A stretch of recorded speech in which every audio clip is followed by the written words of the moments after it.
I like to see a man proud of the place in which he lives. I like to see a man live so that his place will be proud of him. Abraham Lincoln. Yeah, it's a pretty heavy hitter to start with today. It is. And honestly, if we're being just a little bit cynical here at the start, it feels almost, I don't know, a bit 4th of July speech. Right, yeah, like a politician on a podium. Exactly. On the surface, sure. I mean, it sounds like standard civic cheerleading. It's the kind of thing you hear right before a ribbon-cutting ceremony at a new local bank. Right, right. But we are looking at a really fascinating stack of sources for today's deep dive. We've got everything in here from Seth Godin to former NFL quarterback Drew Brees, and even some older Spanish philosophy. It's a wide net. It is, but they all seem to point to this idea that we are generally reading that Lincoln quote wrong. Or, well, maybe not wrong, but we're only really reading the easy half of it. Exactly, because we're going to tear that quote apart today. Yeah.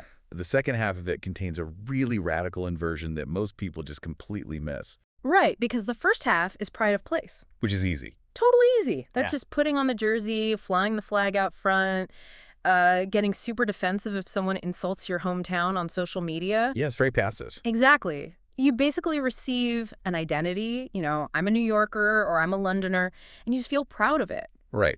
And that's essentially just tribalism. It takes zero effort.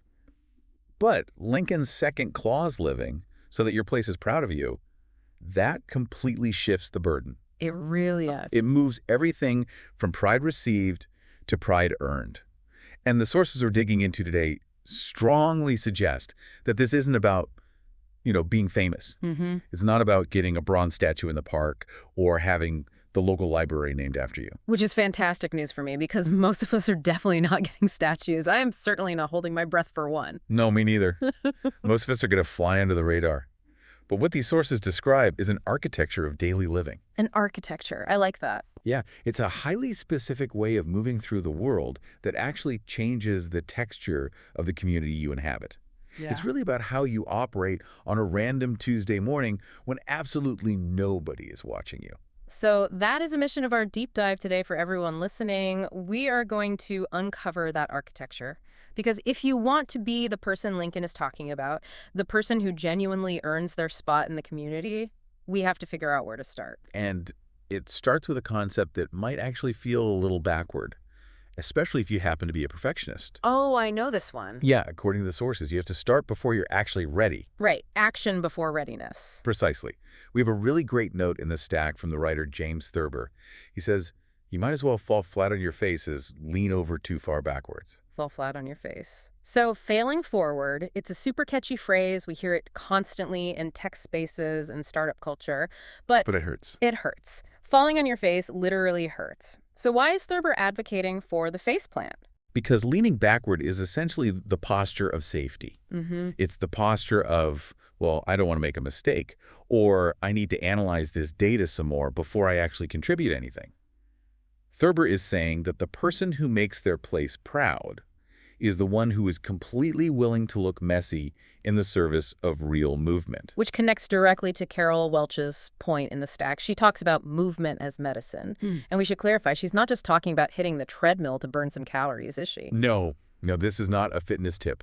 She is talking about a complete philosophy of engagement. Her core argument is that you cannot simply think your way into a new way of living. You have to physically move. You have to move your way into it. Physical action literally changes your emotional and mental states. I think so many of us get trapped in that analysis paralysis loop. Oh, constantly. We want to figure out our grand purpose or our ultimate contribution while we're just sitting on the couch staring at the ceiling. We want the absolute mental clarity to arrive before we take even one physical step. And the research points out that that is totally backwards. You don't wait for the feeling to magically create the action. You have to use the action to create the feeling. Right. David Schwartz, who is another author in our stack today, puts it perfectly. He says, the mind is what the mind is fed. Which is a slightly terrifying thought when you consider what most of us feed our minds all day on social media. Exactly. It's a diet of anxiety. But Schwartz is talking about experiential feeding here. If you feed your mind the experience of just sitting still and worrying and endlessly theorizing about what could go wrong, you become a worrier. You build a habit of hesitation. Yes. But if you feed your mind the experience of doing something difficult, like actually showing up, actually lifting a heavy box, volunteering your time, walking into that really uncomfortable community meeting, your mind actually changes. You become a mover. So the foundation of this entire architecture is essentially being anti-passive. Anti-passive. That is the perfect term for it. You cannot make your place proud of you via an email thread or just having really good intentions. It demands your physical presence in the arena. Okay, so we're moving. We're failing forward. We've got this physical momentum going, but moving where? Right, the direction. Yeah, because this is exactly where the topic of purpose usually comes up. And I have to be completely honest with you. I usually just check out right here. It gets very corporate. Very. It feels like jargon. You know, what is your why? It feels like one of those things you just print on a motivational poster and then ignore. The dreaded mission statement carved in granite in the corporate lobby. Yes. Carved in granite and completely ignored by every single person in the building who is actually doing the real work. But Seth Godin has a radically different take on this in the notes that actually really resonated with me. Godin is fantastic on this subject. He argues strongly that purpose is not mandate. It's not this grand thing you just sit down at a desk and declare one day. It's something you have to dig for. Purpose is dug, not declared. Exactly. Yeah. He says that high-purpose lives are dug out of the ground over and over again by actually navigating real, messy problems. It is an excavation process. You don't decide your purpose and then go live it. You live through problems, you struggle with them, and your actual purpose emerges from the debris of that very struggle. See, that feels so much more attainable to me. It means I don't need to come up with a slick slogan before I start. I literally just need a shovel. Right, you just need to be willing to get your hands dirty. And speaking of those corporate slogans and structures, Godin also has this great warning about the difference between a system and a cage. Oh, break that down for us, because generally speaking, we think systems are always a good thing, right? Like atomic habits and all that. Systems are supposed to set you free. And systems are good initially. We build structures like rules, daily habits, traditions to help us be productive and stay safe. Think of it like a load-bearing wall in a house. That's a system that holds the roof up. But Godin points out that if we aren't highly observant, those systems calcify over time. They become incredibly rigid. And the person who truly earns their place in a community knows exactly when a rule is no longer serving the people it was meant to protect. So they recognize when it's time to knock down the wall. Or at least realize they need to move it. They know the crucial difference between a supportive structure and a cage that is just trapping everyone inside. And we have a perfect tangible example of this in the notes regarding Drew Brees. The NFL quarterback. The turnaround of the New Orleans Saints. And honestly, even if you are not a football fan at all, this is just a masterclass in leadership. It really is. So let's set the context for everyone. It is 2006. The city of New Orleans has just been absolutely devastated by Hurricane Katrina. And the Saints are coming off a miserable 4-12 season. They are terrible. Terrible. Morale isn't just low, it is completely non-existent. And Drew Brees comes in as the brand new leader of this broken team. Now, the traditional system approach, that classic leadership cage we were talking about, says the new leader stands up in the front of the room, gives a massive rah-rah speech, and dictates the goals. Right. We are going to the Super Bowl. Follow me. Total top-down compliance. That is what every single player in that room was expecting. But Brees didn't do that at all. No. He walked into that very first team meeting, and he handed out blank sheets of paper. Just completely blank paper. Totally blank. And he asked the entire team, we're talking the seasoned veterans, the nervous rookies, the practice squad guys, to fill those pages in together. He basically asked, what are our goals? What do you actually want this team to be? I mean, that is a genuinely terrifying move for a leader. Oh, absolutely. You are surrendering so much control. What if the players just write down, we want free beer in the locker room or no morning practices ever? That is exactly the risk. Okay. But that goes right back to the fail-forward mindset. Brees fundamentally understood that if he just handed them a pre-written script, they might memorize it, sure, but they would never actually feel it. It would always be his goal, not theirs. And the notes here point out something profound about that. They say, ownership creates accountability. That is the magic key right there. Yeah. When you co-author the mission with your community, you own the outcome. You aren't grinding it out because the boss told you to. You're doing it because you are the one who wrote it down on the paper. Yeah. And that is exactly how you turn a 4-12 disaster into a championship contender. You have to shift from commanding people to collaborating with them. So if we tie that back to the Leiden quote for a second, the person who makes their place proud is not the guy shouting orders from a podium. No. It's the person who invites the rest of the community to actually write the story together. Yes. It's a record that gets accumulated deed by deed, not a catchy slogan announced at a press conference. It's all about creating a shared narrative. Okay, I want to pivot us here just a bit, because we have talked about taking action and building ownership, but there is this invisible element running through all these sources that feels just as vital. Oh, the energy aspect. Yes, it's not just about what you do, it's about how you actually are while you are doing it. The sources call it the energy you carry, and we get a lot of this from George Raveling and Brad Stevens. George Raveling is an absolute legend in the coaching world, and he breaks down team resilience into three very specific components: mindset, energy, and emotions. And his take on the energy part is fascinating because he frames it as a baseline orientation. Now, I have to ask, is this just another version of think positive? Because honestly, that can get pretty toxic pretty fast. Yeah, toxic positivity is real. Right. We have all been in a situation where everything is falling apart and someone just tells you to smile and it's infuriating. No. Raveling's framework is way more nuanced than that. He basically asks, are you a battery charger or are you a battery drainer? When you walk into a room, does the collective energy of that room go up or does it drop? It's almost like physics. We have all worked with that one person who is technically amazing at their job. They never make a mistake on paper, but their energy is just No, heavy. they're deeply cynical. Yes, and it just sucks all the oxygen right out of the room. It's corrosive. And Raveling's point, which Brad Stevens, the big Celtics executive, totally backs up, is that your attitude is not just a private matter. We all have this tendency to think, well, I'm in a terrible mood today, but I'm doing my tasks, so just leave me alone. But Stevens argues that just doing the tasks isn't enough. All right. Stevens says, don't wait to catch a healthy attitude from the people around you.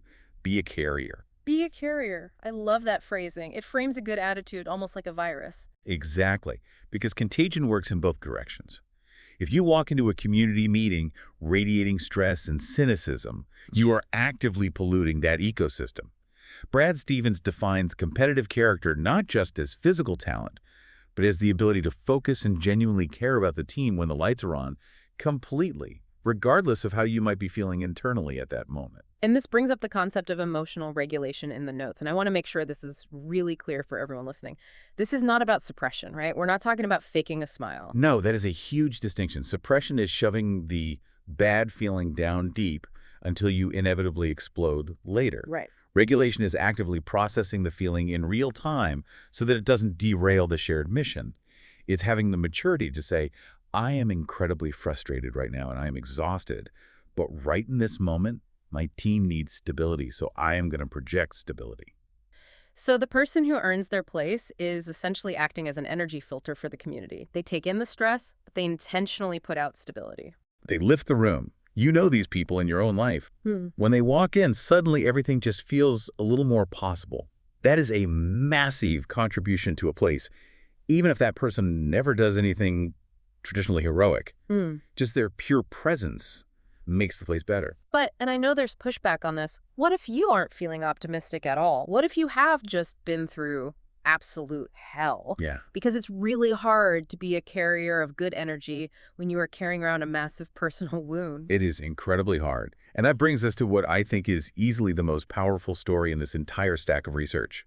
Because the sources suggest that your wounds are actually not an excuse to check out of the community. They are actually a map. We are talking about the Warrick Dunn story. Yes, Warrick Dunn, famous NFL star, made millions of dollars, household name. But his story actually starts back in Baton Rouge, long before any of the fame or the money. He was only 18 years old. 18. His mother was a police officer and a single mom. And she was working a second job just as a security guard to try and make ends meet for her kids. And one night, she was shot and killed during a robbery. So at 18 years old, Warrick isn't just dealing with unimaginable grief. He suddenly becomes the head of the household. He literally became the parent overnight. He had to raise his younger siblings. He had to get them all through school. He was navigating the sheer terror of how are we going to pay the electric bill, all while trying to play high-level college football. Now, eventually, against all odds, he gets drafted. He makes it to the NFL and gets the big contract. And I think most people would look at that and say, okay, he survived, he won. Now he can just play football and enjoy his life. But he didn't do that. He used that specific deep wound as a compass. He started an incredible program called Homes for the Holidays. And we should note, this wasn't just him writing a giant check to a random charity. No, it was highly targeted. He went out and found single mothers who were working hard but just struggling to get over that massive hurdle of saving for a down payment. And he bought them homes. He furnished them completely. He even stocked the pantries with groceries before they moved in. Tony Dungy, who was his coach, has a specific take on this in our notes. He refers to it as God's prompting. But honestly, you can look at this from a completely secular angle, too. It's the profound idea that our specific pain creates a very specific radar in us. Exactly. Warwick Dunn noticed the invisible struggles of single moms because he was permanently tuned to that exact frequency. He saw a profound need that 50 other rich athletes might just walk right past. And not because those other athletes are bad people, but just because they simply don't have that specific scar. It reminds me of that popular phrase, your mess is your message. Yeah. But this feels way more functional than that. It's more like your pain is your map. It is a map. And there is a crucial economic and philosophical insight here, too, which connects back to Lao Tzu in our sources. You know the old proverb, give a man a fish, he eats for a day. Right. Teach him to fish, he eats for a lifetime. Dunn went a massive step further than that. He didn't just give charity, which is the fish. He gave equity. He gave these women a home, an appreciating asset that actually creates generational stability. He gave them real capacity. That is such a huge distinction to make, because charity, while good, can sometimes accidentally create dependency. Right.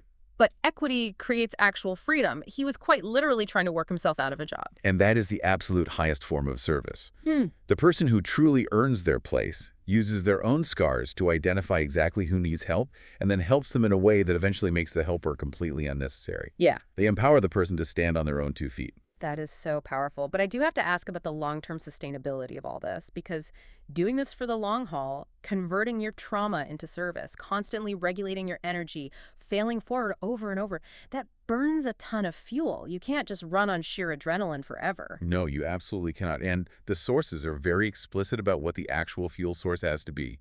It's love. But we need to be really careful here, right? Because Yeah. they aren't talking about the cheesy Hallmark card version of love. Not at all. The notes draw a very sharp, distinct line between living with somebody and living for somebody. This part is crucial. Let's dig into that, because living with can actually be quite possessive. It can be. Living with is often about need. It's saying, I need you here so I don't feel lonely. It's highly transactional. It's focused on what I'm extracting from you or from this town. But living for is a totally different posture. Living for a community or living for a person is about pure dedication. It is an orientation of your will. You're intentionally organizing your own life around the good of the other. There is a really striking quote here from the pianist Arthur Rubinstein. He says, "If you love life, life will love you back." Which can sound like a total cliche at first. Right. But think about it practically, in terms of reciprocity.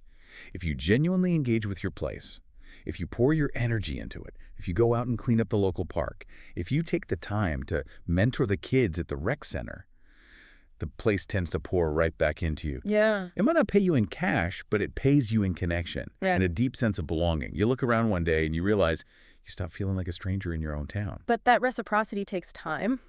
It is definitely not instant, and that brings us perfectly to the strategy of patience. There's this old Spanish proverb in the notes that used to drive me crazy, but in this context, I think it's brilliant. Ah, yes. Despacio voy, porque deprisa estoy. I go slowly because I am in a hurry. It sounds like a total paradox. It sounds like a straight-up lie. I mean, if I'm in a hurry, I should be running, right? But think about what actually happens when you rush a really complex job. You make careless mistakes, you break things, you accidentally burn relationships, and then you have to go all the way back and fix everything you broke, which takes twice as long. So the hurry is the ultimate goal, but moving slowly and deliberately is actually the fastest way to get there. Exactly. Look back at Warwick Dunn. He didn't solve the housing crisis in a single weekend. He built a robust system over many, many years. Real growth, the kind of deep growth that genuinely earns a place, is almost geological. It happens slowly, in layers. Eric Butterworth has a quote in here that sums that up. He says, "Don't go through life, grow through life." It's just a one-letter difference, but it's a massive change in meaning. Going through life is totally passive. It's just passing time. You're just getting older. But growing through life is the intentional accumulation of wisdom. you're actually getting better.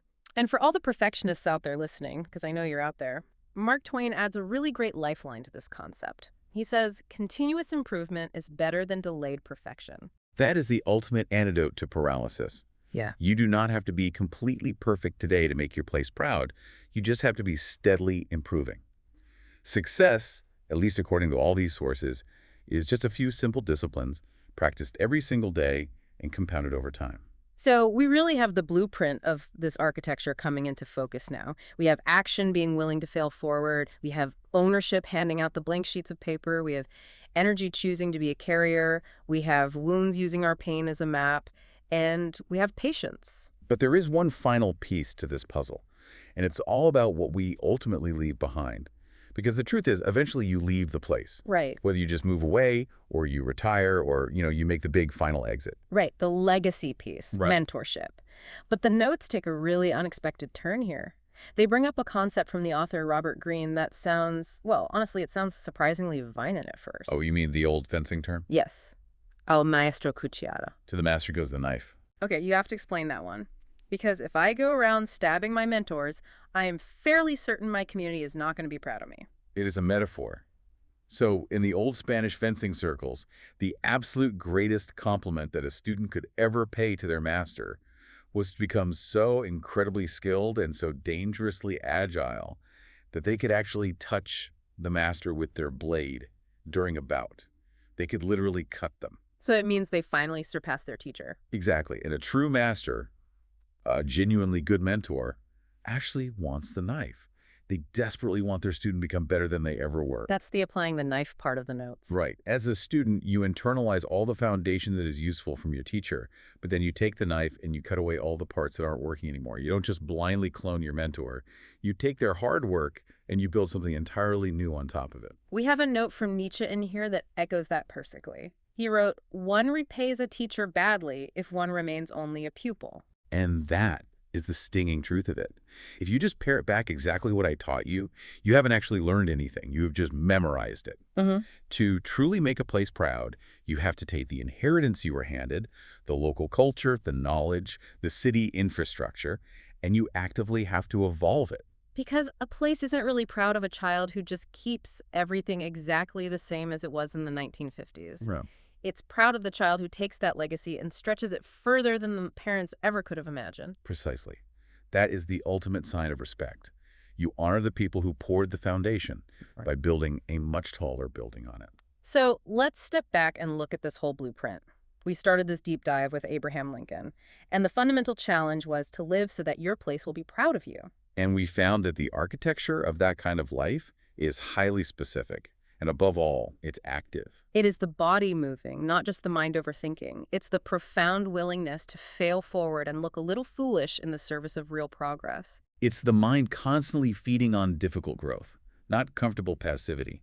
It is the literal energy you carry into the room, consciously choosing to be a carrier of stability rather than just a victim of whatever the current mood is. It's the humility to walk in and hand out blank sheets of paper, choosing to co-author the mission with your people rather than just dictating it from a corner office. It is the immense courage to use your absolute deepest wounds, just like Warwick Dunn did, as a literal map to find the specific people in your town who need you the most. And it's the quiet patience to do all of this slowly, deed by deed, knowing full well that you are building something that the next generation will ideally take, improve, and eventually surpass. That is the real standard. It was never about grandeur or getting statues built. It's simply about the orientation of your life. So, for everyone listening to this right now, as you go about the rest of your day today, whether you are stuck in traffic commuting or folding laundry or heading into a really high-stakes meeting, here's the question that these sources want you to ask yourself. You have to stop asking, what is this place doing for me? And start asking, what am I doing for this place? And the final instruction hidden in all these texts is remarkably simple. It's quiet. But if you actually do it, it changes the entire ecosystem around you. But before we get to that final instruction, I want to offer one last thought to chew on, something that builds on all this.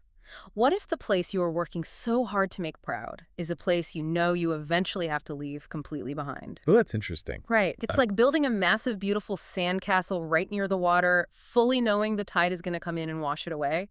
You don't build it because the castle is permanent.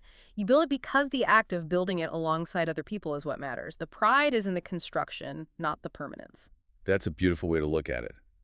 The effort itself is the legacy. Exactly. So keep that in mind as you think about the final instruction today. Leave this place better than you found it. Leave this place better than you found it. Thanks for diving in with us today. We will see you all next time.